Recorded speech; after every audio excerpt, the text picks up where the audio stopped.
Wild Wild West is a 1999 American steampunk western action comedy film directed by Barry Sonnenfeld, a big-screen adaptation of the 1965-1969 TV series The Wild Wild West. It stars Will Smith, Kevin Kline, Kenneth Branagh and Salma Hayek. Similar to the series, the film features a large amount of gadgetry. It serves as a parody, however, as the gadgetry is more highly advanced, implausible steampunk technology and bizarre mechanical inventions, including innumerable inventions of the mechanological geniuses Artemus Gordon and Dr. Loveless, such as nitroglycerine-powered penny-farthing bicycles, spring-loaded notebooks, bulletproof chainmail, flying machines, steam tanks, and Loveless's giant mechanical spider. Wild Wild West was a commercial disappointment, earning only $222.1 million worldwide against a $170 million budget, and received predominantly negative reviews. Plot: starting in a small section of the near South, both U.S. Army Captain James Weston U.S. Marshal Artemus Gordon hunt for Confederate General Bloodbath McGrath, who is wanted for mass murder. It points back to when McGrath ordered a massacre in a settlement called New Liberty, where many of the freed slaves were murdered, including West's biological parents. The search leads to a brothel where the two try to arrest him. It leads to a huge brawl and a cart of nitroglycerin crashing into the building that starts a fire. Both West and Gordon, the latter dressed as a woman, escape. Later, in Washington, D.C., West and Gordon meet at the White House with President Ulysses S. Grant, who tells them about the disappearance of America's key scientists and a treasonous plot by General Bloodbath McGrath. Grant charges the two with finding the scientists before he inaugurates the first transcontinental railroad at Promontory, Utah. On board their train, Gordon examines the head of a murdered scientist and uses a projection device to reveal the last thing the scientists saw. Finding McGrath and a clue in the image, they head to New Orleans, pursuing a lead about Dr. Alice Loveless, an ex-Confederate scientist in a steam-powered wheelchair, who is hosting a party for the elite of Southern society. West mistakes a female guest for a disguised Gordon and makes an error that results in the guests wanting to lynch West. Meanwhile, Gordon roams the mansion and comes across a caged Rita Escobar, rescuing her. Gordon frees West from the lynching with an elastic rope, and the three escape to their train, the Wanderer. On board, Rita asks for their help in rescuing her father, one of the kidnapped scientists, Professor Escobar. Later, Loveless hosts a reception to demonstrate his newest weapon, a steam-powered tank. The tank uses General McGrath's soldiers as target practice, which angers McGrath. When McGrath demands an explanation, Loveless shoots him and leaves him for dead. As Loveless and his troops head over to Utah, Gordon, West, and Rita find the dying McGrath, who reveals that he was framed by Loveless for the massacre of New Liberty, explaining that Loveless used the tank to kill the people there. Gordon, West, and Rita then pursue Loveless on the Wanderer, but having expected their arrival and using steam-powered hydraulics, Loveless maneuvers his train behind the Wanderer. West manages to disable Loveless' train, but not before Loveless uses a cannon-launched grappling hook to stop the Wanderer. Rita, afraid of being recaptured by Loveless, grabs one of Gordon's explosive-rigged pool balls and accidentally releases sleeping gas that knocks out West, Gordon, and herself. West and Gordon wake up as Loveless and his posse pull away and the Wanderer taking Rita hostage, announcing that he intends to capture President Grant at the Golden Spike ceremony, and also that should West and Gordon step outside of the trap they will be killed. Escaping the trap, the two stumble across Loveless' private rail line, which leads them to his industrial complex, hidden in Spider Canyon. Here, they witness Loveless's ultimate weapon, a gigantic mechanical spider armed with two nitroglycerin cannons. Loveless uses the spider to capture President Grant and Gordon at the ceremony at Promontory Point. while West is seemingly shot by one of Loveless' bodyguards.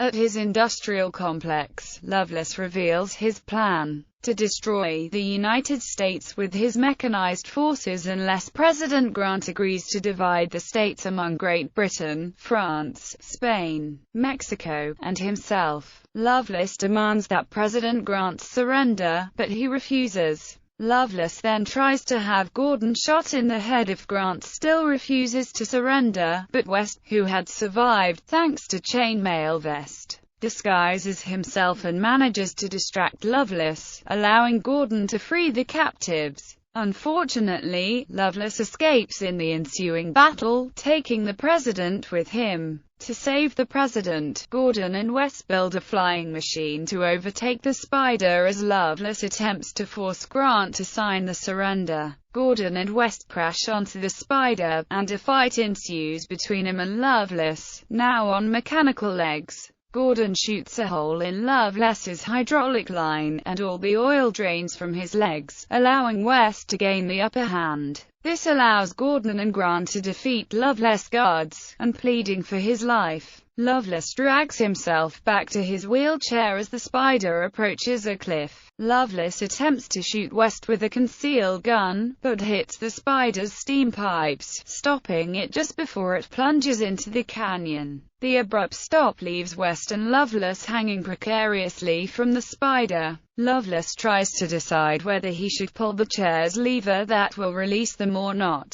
knowing it will send both him and West to their deaths if he does so. Loveless taunts West so much that West pulls the lever himself and survives by grabbing the ankles of a man hanging from a chain, while Loveless falls to his death. Grant promotes Gordon and West as Agent No. 1 and Agent No. 2 of his new U.S. Secret Service. Gordon asks which of them is 1 and 2, but the president brushes off the question as unimportant and tells them they will have plenty of time to talk about on the way back. Gordon and West meet Rita again, both planning to court her, but she crushes their hopes, announcing that Professor Escobar is actually her husband. The last scene of the film shows Gordon and West riding through the desert. Gordon asks West, "Mind if I ask you a question?" West, correctly assuming he will ask who should be Agent 1, replies, "Actually, I do." Artie. The camera pans out to show they are actually riding the mechanical Spider. Cast: Will Smith as Captain James T. West,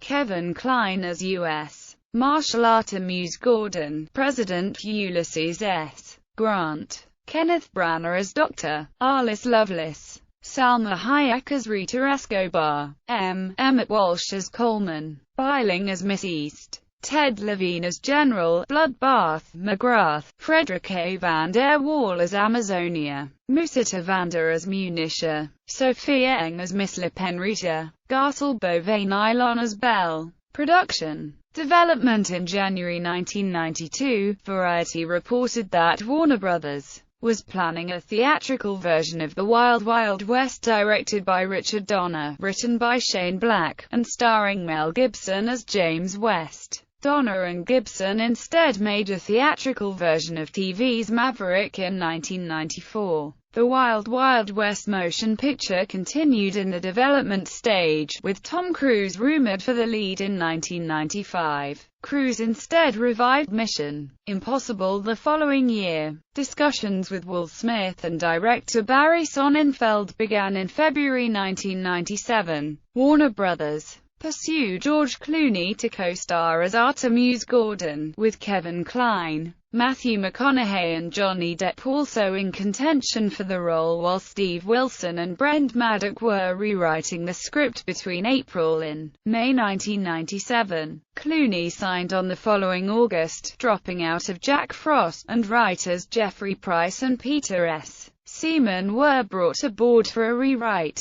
Filming was expected to begin in January 1998, but was pushed to April 22, 1998. Clooney dropped out, citing an agreement with Sonnenfeld. Ultimately, we all decided that rather than damage this project trying to retrofit the role for me, it was better to step aside and let them get someone else. Changes from the television series. Significant changes were made to Dr. Loveless as portrayed by Kenneth Branagh in the film. He went from a dwarf to a man without legs. His first name was also changed from Miguelito to Alice, and he was given the motive of a Southerner who sought the defeat of the North after the Civil War. Kevin Kline plays Gordon, whose character was similar to the version played by Ross Martin, except that he was much more competitive with James West, besides being much more egotistical. The film script had Kline's Gordon invent more ridiculous, humor-related, and implausible contraptions than those created by Martin's Gordon in the television series. The film also depicted West and Gordon as aggressive rivals, whereas in the television series, West and Gordon had a very close friendship and trusted each other with their lives. Also, while Gordon did indeed impersonate Grant in the series, they were not played by the same actor. Additionally, on the TV show, West was portrayed by Robert Conrad, a Caucasian, rather than an African American. John Peters served as producer along with director Sonnenfeld. In a 2002 Q&A event that appears in An Evening with Kevin Smith, writer-director Kevin Smith talked about working with Peters on a fifth potential Superman film in 1997, revealing that Peters had 3 demands for the script. The first demand was that Superman not wear the suit, the second was that Superman not fly, and the third was to have Superman fight a giant spider in the third act.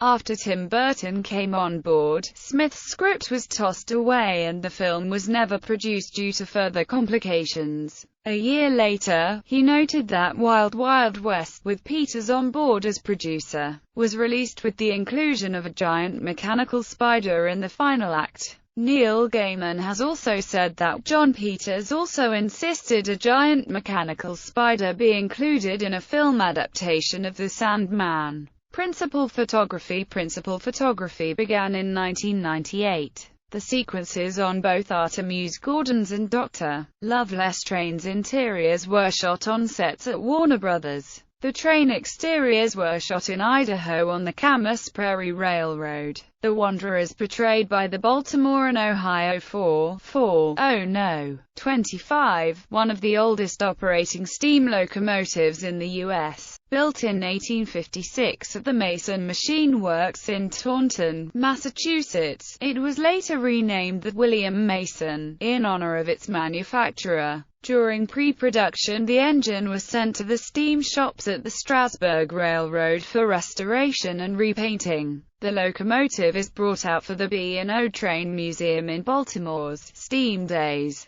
The William Mason and the In-Yo, which was the locomotive used in the original television series, both appeared in the Disney film The Great Locomotive Chase. Much of the Wild West footage was shot around Santa Fe, New Mexico, particularly at the western town set at the Cook Movie Ranch. During the shooting of a sequence involving stunts and pyrotechnics, a planned building fire grew out of control and quickly overwhelmed the local fire crews that were standing by. Much of the town was destroyed before the fire was contained. Post-production, the theatrical film was released for summer 1999. Directed by Barry Sonnenfeld, the film made substantial changes to the characters of the series, reimagining James West as an African American, which included, to a small degree, some of the racial issues that certainly would have made it difficult for a black man to be a United States Secret Service agent in the late 19th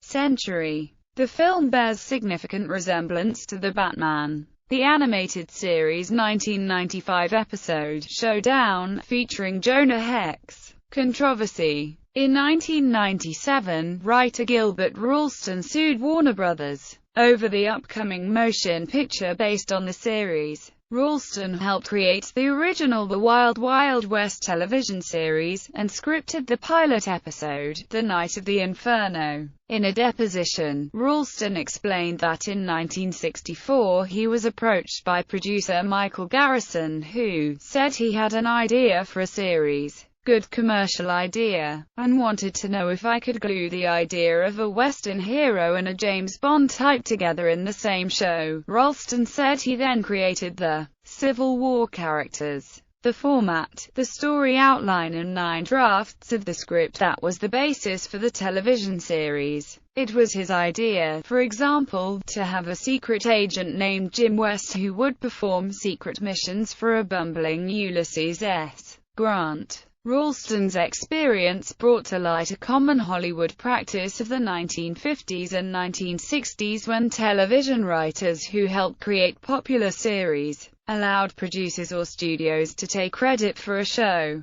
thus cheating the writers out of millions of dollars in royalties. Ralston died in 1999, before his suit was settled. Warner Brothers ended up paying his family between $600,000 and $1.5 million. Reception. Wild Wild West received generally negative reviews from film critics, with a 17% approval rating on Rotten Tomatoes, based on 130 reviews. The consensus states, bombastic, manic, and largely laugh-free. Wild Wild West is a bizarre misfire in which greater care was lavished upon the special effects than on the script. On a $170 million budget, the film grossed $113,804,681 domestically and $108,300,000 overseas, for a worldwide total of $222,104,681. Awards and nominations. Each award was accepted in person by Robert Conrad, who had portrayed Jim West in the original series and subsequent TV films. He accepted the awards to show his objections to the movie. Soundtrack. A soundtrack containing hip-hop and R&B music was released on June 15, 1999, by Interscope Records. It peaked at number 4 on the Billboard 200 and number 4 on the top R&B, hip-hop albums. Score. The film's orchestral score, including its main theme, was composed and conducted by Elmer Bernstein, a veteran of many straight Western movie scores, such as The Magnificent Seven. The score mainly follows the Western genre symphonic tradition, while at times also acknowledging the film's anachronistic playfulness by employing a more contemporary music style, with notable rock percussion and electronic organ. The score also briefly incorporates Richard Markowitz's theme from the television series in one cue, uncredited in the film. Ironically, this was one of the few elements to be faithful to the original series, which also didn't credit Markowitz for the theme. Additional parts of the score were composed by Elmer Bernstein's son, Peter, and daughter, Emily, served as one of the orchestrators and producers. 30 minutes of the film's orchestral music were released on CD from Varese Sarabande in 1999. Elmer Bernstein won an ASCAP award in the category Top Box Office Films. Main title, 300. West Fights, 114. Dismissal, 213. East Meets West, 115. Of Rita, A Rescue and Revenge, 543. Trains, Tanks and Frayed Ropes, 403. The Cornfield, 109. Loveless Plan, 445. Goodbye Loveless, 433. Ride the Spider, 214. Songs. Like most of Smith's films during this period, a hip-hop single by the rapper-actor, called Wild Wild West, served as the promotional theme song for the film, despite its incongruity with the Western tone of the film, where it is only heard during the end titles. Wild Wild West was a #1 hit on the U.S. pop charts, but also won a Razzie Award.